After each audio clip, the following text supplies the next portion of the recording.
皆さんこんにちは、岡内リノベーションです。今日はですね、リノベーションしていた中古住宅がようやく完成したので、今からルームツアーの撮影に行くんですけど、せっかくなんで奥さんにも一緒に来てもらうことにしました。奥さんのまりげさんです。こんにちは、まりげです。一回もまだね、完成見てないですよね。そう、本当にその物件を買った最初に見せてもらったけど、それからは一回も見てないので、すっごい楽しみです。リノベーションって期間的にはだいたいどれぐらいかかったの？だいたい2年ぐらいかな。2年、結構長い道のりだったね。でも牡蠣の出荷シーズンとかは全く行けないんで、ギュッとしたらだいたい6ヶ月とかもう少しぐらいかな。そっか。個人的にはなかなかいい感じにできたと思うんですけど、メガネにかなうかどうか早速一緒に行って見てもらいたいと思います。はい。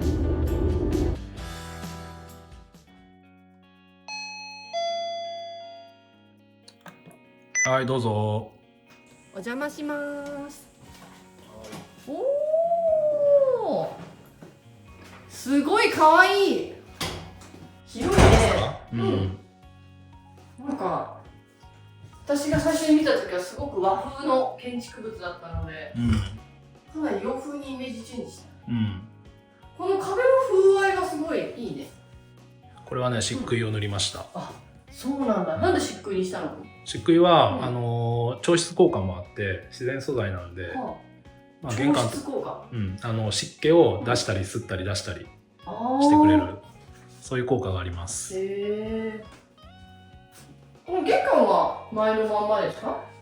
玄関はね、ドアはサッシはそのままで、下駄箱もそのままで、下のこのタイルもそのままで、天井だけ抜いて高くしました。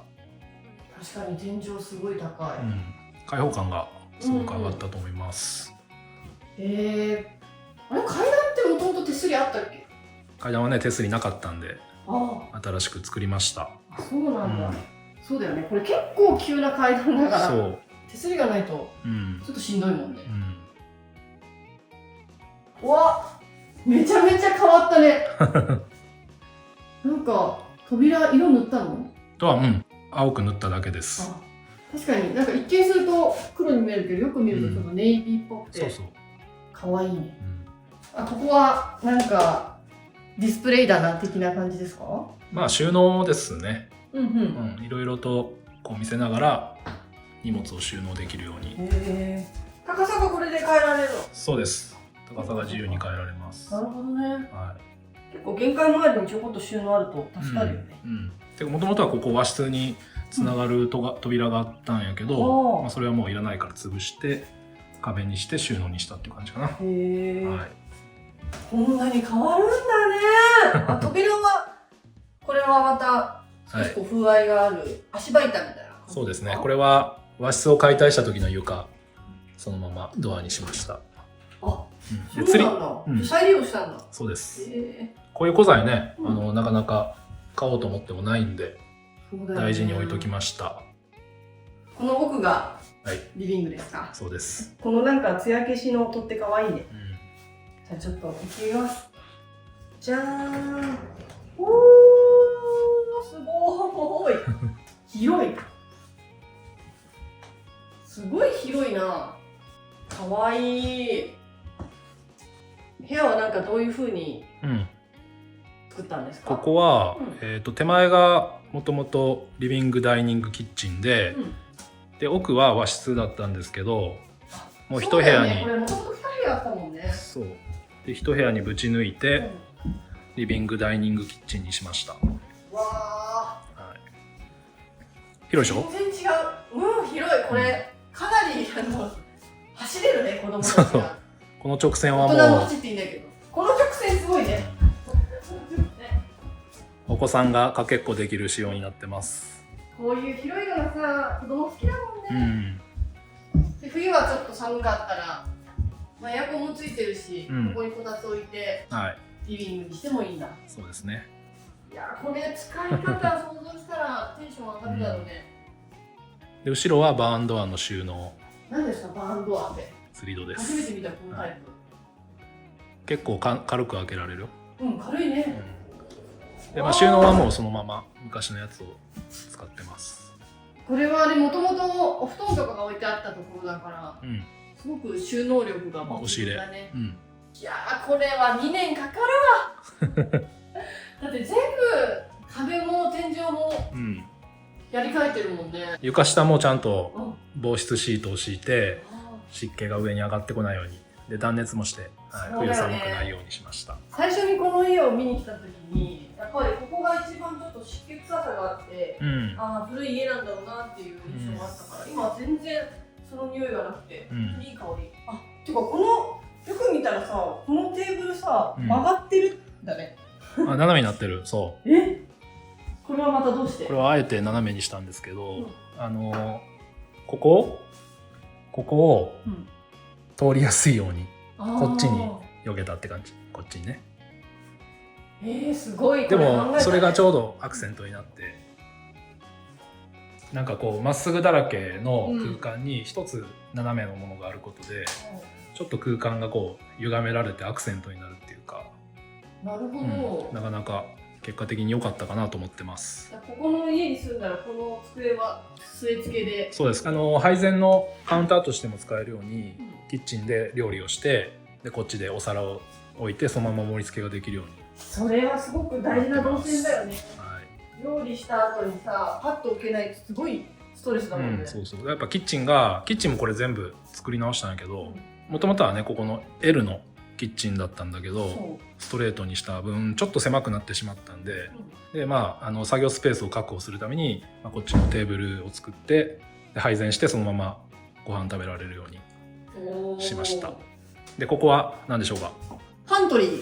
パントリーじゃないです。脚立が置いてありますけど。パントリーじゃない。キッチンに近い場所。はい。何ですか？いや、キッチンに一番大事な家電は食洗機。違います。食洗機はこっちに一応置けるようになってる。私が今一番欲しいものが食洗機です。そうですか。冷蔵庫機ね。冷蔵庫機ですね。なるほど。はい、冷蔵庫の中身ってちょっと見られたくないじゃないですか。そうだよね。お客さん来た時にね。で一応こっち側に隠して、でキッチンも程よく隠れて、でもまあ人の気配は感じられるようにしました。ねえ、これめっちゃいい。だってさ、ここで、おつまみ作って、飲んで、冷えたらなんか飲むって言って、このカチャンってやってポンって出すわけでしょ。そうですね。そう、この動線はなかなかコンパクトにできたと思ってますね。かなりね、考えたでしょ。はい。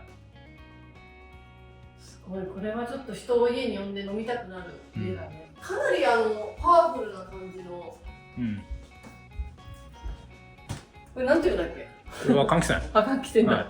換気扇です。大きめですね。はい。で、コンロも電気 IH にしたんだね。これがね、結構私たち2人で比較的討論になった。コンロはいくつ必要か問題っていうのがあったんだよね。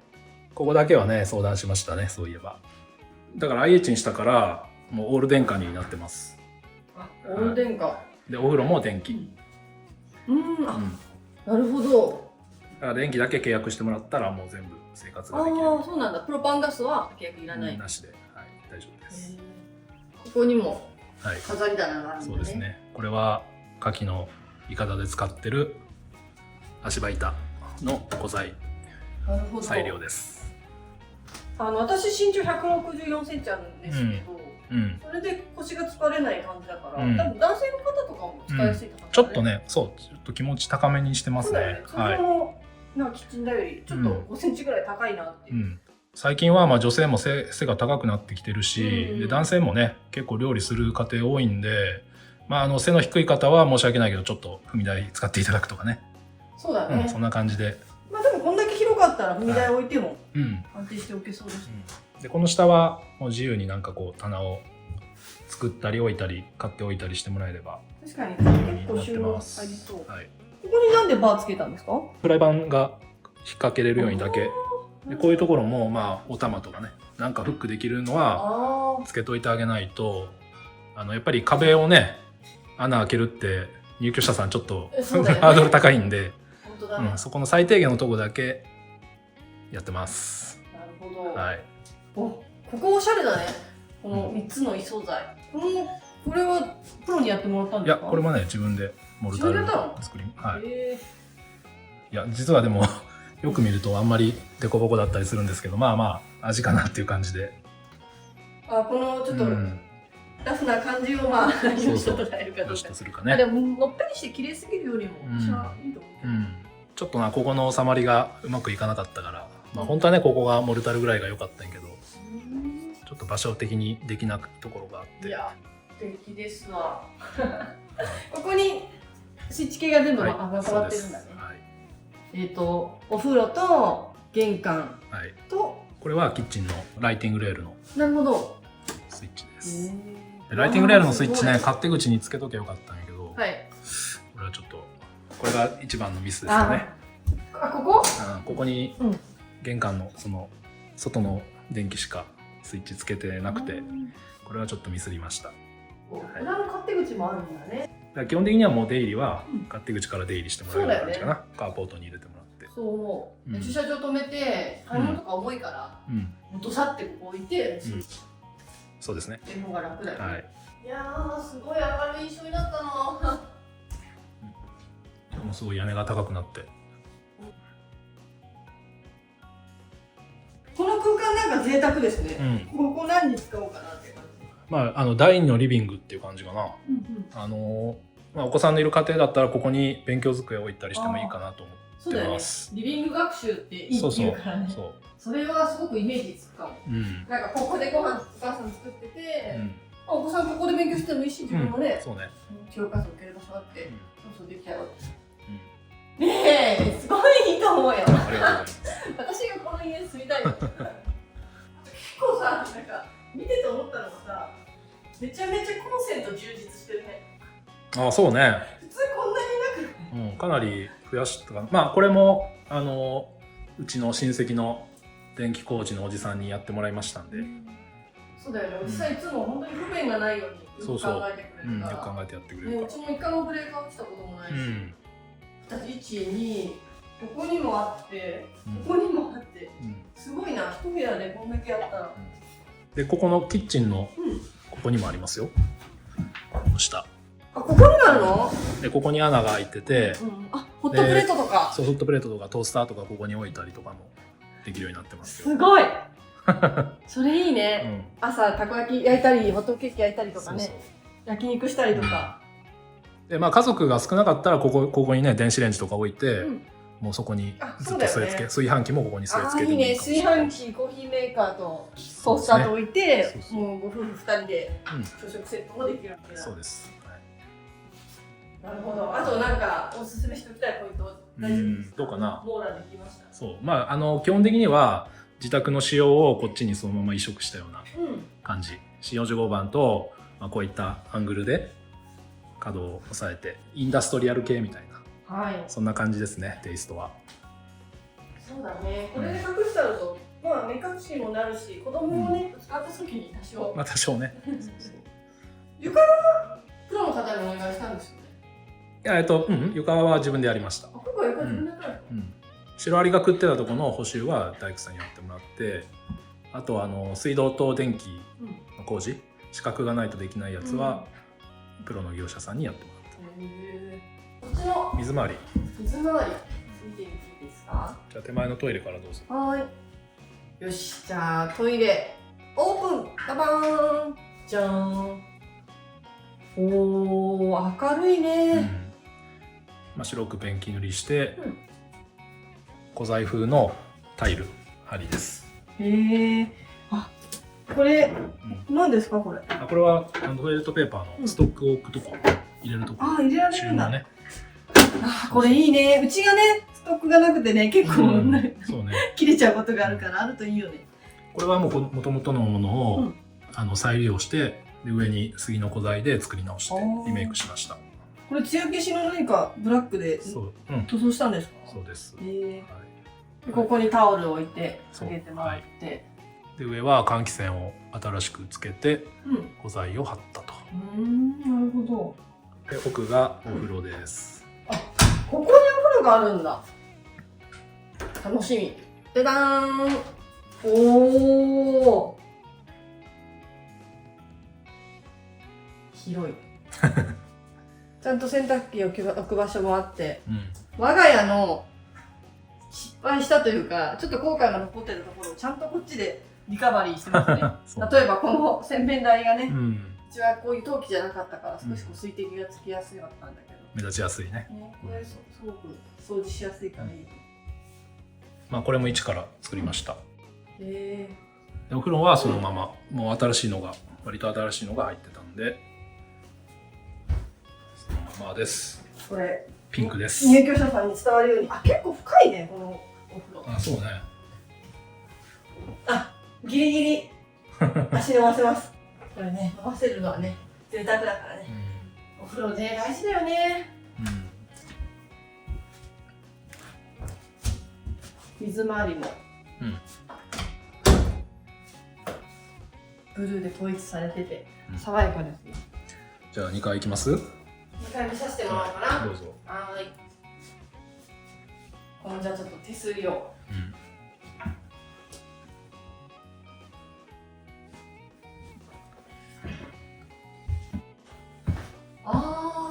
なんかログハウスのようだね。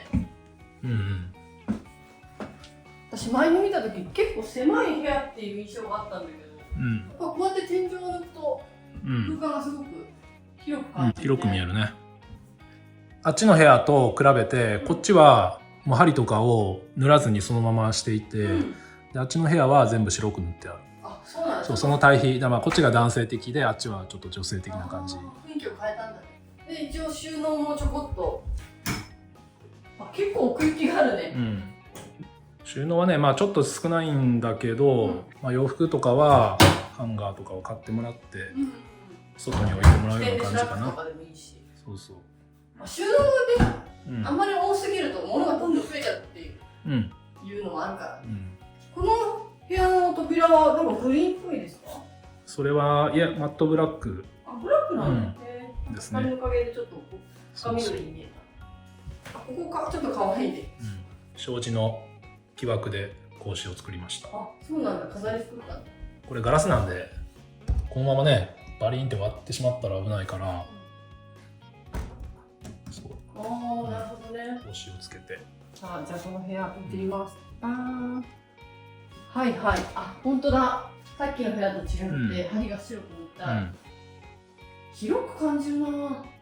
なんか私すごい印象に残ってたのは、もともとこの部屋壁紙が木の模様で、それで可愛かったんだけど、思い切ってもう剥がして全部。壁紙も古かったから、なんかタバコの匂いとかもあったりして。今全くそれはないね。木の匂い。なんかあったかいからなんかアメリカンドッグの匂いがする。ボンドなんだろう。ペンキの匂いがする。これはタイルの匂いが入ってるかな。混ざってるかな。収納広い。なんかさ、すごく裏が森だから静かだね。すごい静か。あんまりなんか車の音とかもしないから、寝室とかにもいいかもしれない。で今今日はねちょっとお見せできないですけど、なかなかいい景色です。すごい空と山だ。のどかだね。ちょっと高いところに立ってるから高台にあるんだよね、このお家は。眺めがすごくいいですね。いや、素敵なお宅ありがとうございます。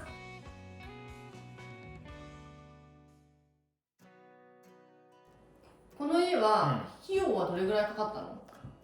だいたい自分でやった工事で100万ぐらいで、多分外注で50万とかそれぐらいかな。自分でやった工事っていうのは、この木の材料費とかも込み？そう壁とか床とかタイルもキッチンも。それすごい低予算でできたね。そうね。ホームセンターで材料も買って、こういった設備とかも安いところ探して買ったんで、キッチンとかも自分で作ったのはかなりコストカットにはなったかな。このタイルも全部自分で貼ったり、シンクもテーブルトップも自分で作ったから。全部プロの方に頼んでたら、そうね、メーカー品とか買うと、キッチンだけでもやっぱりね何十万とかするものもあるし、そういう意味ではかなり低予算で。あとトイレとお風呂がもともと直さなくてよかったから、それも結構大きかったかな。あ、そうだね、そこはだいぶ浮くよね、費用的にも。全然綺麗だったからね、再利用できたもんね。まあ、私たちのね、リフォーム家を自宅した時は片付けが最初すごく大変だったけど、この家はどうだったっけ？この家はもともと片付けはしてあって、じゃそれでだいぶ1ヶ月ぐらい短縮できたかもしれないね。そうですね。まあでもやっぱ一人でやりながら撮影もやってやると、もうやっぱり普通に作業するよりもう2倍3倍時間かかるから、まあそういう意味でもやっぱ撮影しながらはなかなかね大変でしたね。なるほど。じゃあ今見てくださってる古民家を自分でリフォームしようって思ってる方に何かメッセージあれば。まあ楽しいのでぜひ頑張ってほしいなと思います。まずは楽しむこと。でもうわからない作業とかがあったら YouTube とかでねいろいろ調べてできるんで、まずはまあ簡単そうな工程から試してもらったらいいかなと思いますけど。まあ岡八リノベコメントで質問してもらってもいいですよね。もちろん、はい。コメントしてください。まあ僕もまだまだ素人なんでしっかりしたことを教えれるかわからないですけど。でも自分の中でも一見ここまで一応仕上げられたっていうのは少し自信になったんじゃない？そうね。作業自体もやっぱりやりながらどんどんこう上手くなっていくし、スピードも速くなっていくから、まあそういう意味ではまた2軒目3軒目やるときは経験を生かしながら、テキパキとできるんじゃないかなと思いますけどね。そうだね。一回工程が分かるとだいぶスピードがね変わってくるよね。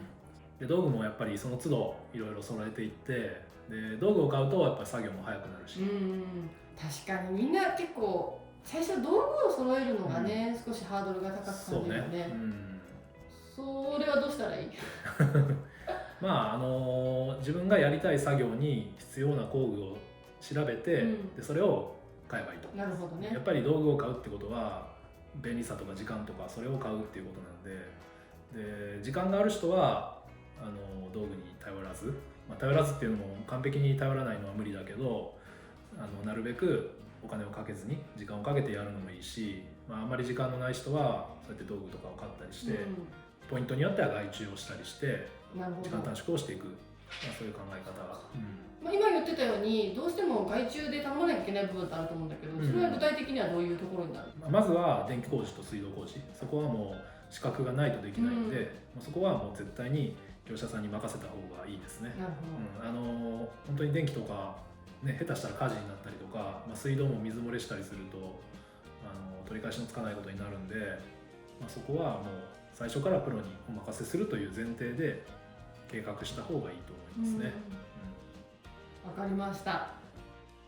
最後までご視聴ありがとうございました。もしよかったらグッドボタンやチャンネル登録をよろしくお願いします。子育てブログをインスタグラムやライブダブログで更新してますので、ぜひマリゲル検索してご覧ください。はい、ありがとうございました。ありがとうございました。